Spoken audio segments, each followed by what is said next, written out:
Girls begin to chase you when you stop chasing them. Most girls need a lot of attention, and if someone doesn't give them much attention, it makes them nuts. So they will try different tactics to get it. They will be nice to you or they might get rude to you. In any case, they will try to find out the reason for this less attention.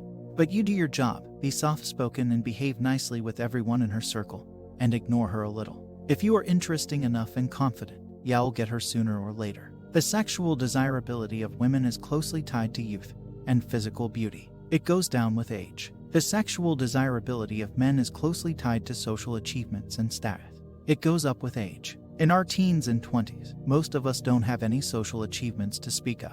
Most of our lives are backloaded, which means we begin to accumulate social status and confidence starting from our mid-20s or so. At 22, the average male is fresh out of college, at the beginning of his career, with a mountain of debt. He's at the bottom of his desirability peak. In contrast, at 22, the average female is at the top of her desirability peak. As he grows older, he gathers small successes. He gets promoted. He chases a girl, falls in love, marries her, and becomes a father. His life now has more dimensions. He now has more wisdom. He has steadily become debt-free and has climbed up the social ladder. He is now approaching his peak in terms of sexual desirability. Other women find him attractive, and while they may not actively chase him, he will find that women are more receptive to him than they had ever been when he was in his 20s. At 25, the average woman is more desirable than the average man, so the man has to chase the woman. At, say, 45, the average man is more desirable than the average woman, so the woman does the chasing. Do looks matter? They do, but significantly less to women than they do to men. So how do you get women to chase you? Unless you're a model or an athlete or a Hollywood personality, I would suggest you do your time. Go to college, get a degree, inculcate and practice a hobby or two. Do your share of chasing women. Advance in your career. As you grow older, as you settle down in life, you will find that the tide is gradually shifting.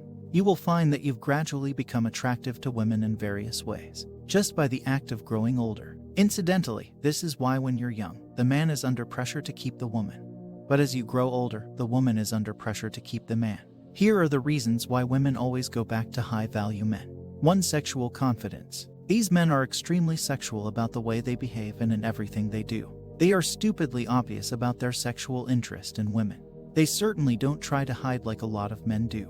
They see a girl they like and make their interest clear to them. Initially, through eye contact and the way they look at her, then by the way they interact with them.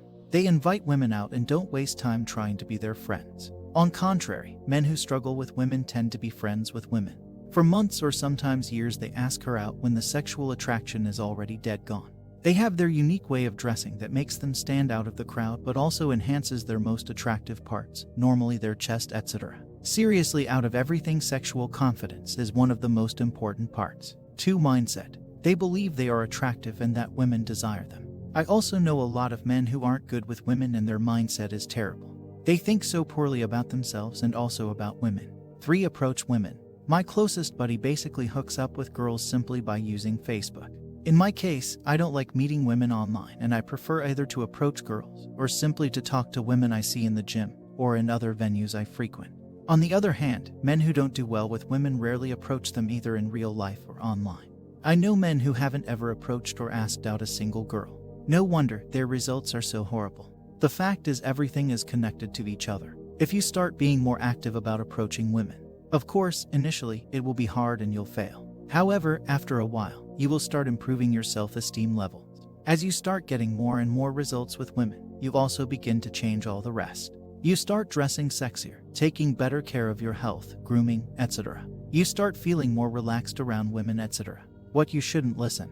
You should avoid listening to women's advice. Not all women provide bad advice, however, most do. The fact is they base their opinion on their perspective about dating, or their unique preferences for men. Women know about being women and therefore attracting men. Their main aim is not to attract women, only if they are lesbians. The fact is women have the luxury of sitting still and having men approach them. As a man, you don't have that luxury, at least in the beginning. Things tend to change as you get more experienced. If you want to listen to good advice, then ask the opinion of men that seem cool and positive, and that do well with women. Initially, you have to go out there to the jungle and hunt. As your skills with women begin to improve, also more and more women will want to be with you. It may get to a point where they are the ones that start inviting you out. However, until then you have to be most active. So if you want to become better with women, you must be active. You can't simply sit and wait, or go on with your life like it didn't matter, because it doesn't work that way. Or better, wait for the perfect girl to appear in your life. Oh gosh, that is such poor advice, it even makes my balls shiver, hee hee. Once again, you are a man. I must remind you that you are a man. You can't follow the same strategies that women apply to their dating life, because women will rarely ever approach you. Women will often not even start a conversation with you, for example, if you are in the same classes with them. Often women are shy and expect men to do the first move. Therefore, you can frequent gyms, nightclubs, parties, you name it, and if you aren't a bit bold, you will still struggle a lot with women. I can guarantee you this with my life. I used to follow the same strategy of just going on with my life, and the results spoke for themselves. I was leaving the nightclubs or other venues night after night alone because I wasn't bold. Besides, being a bit bold is simply saying hi to a girl. A simple hi can go a very long way. I was also going to the gym, and very few women ever spoke to me. So this approach doesn't work. You are a man, and part of being a man is making shit happen in your life. You don't wait for things to come to you. Instead, you go out there and get what you want. If you want to talk to a girl, then do it. If you want to ask a girl out, then do it. If you want to go out on a date with a girl, then do it. Waiting and being passive is for the suckers. It doesn't work, and it won't ever work. The results speak for themselves, and for me, the results are the name of the game. It is the path that will lead you to many years of constant frustration and struggle with women, of hoping for better days. Days that will never come until you decide to make things happen in your life. Being passive is the way of the woman, but it is not the way of the man. Go out there and get what you want, and you will see that this approach will get you a lot more results with women.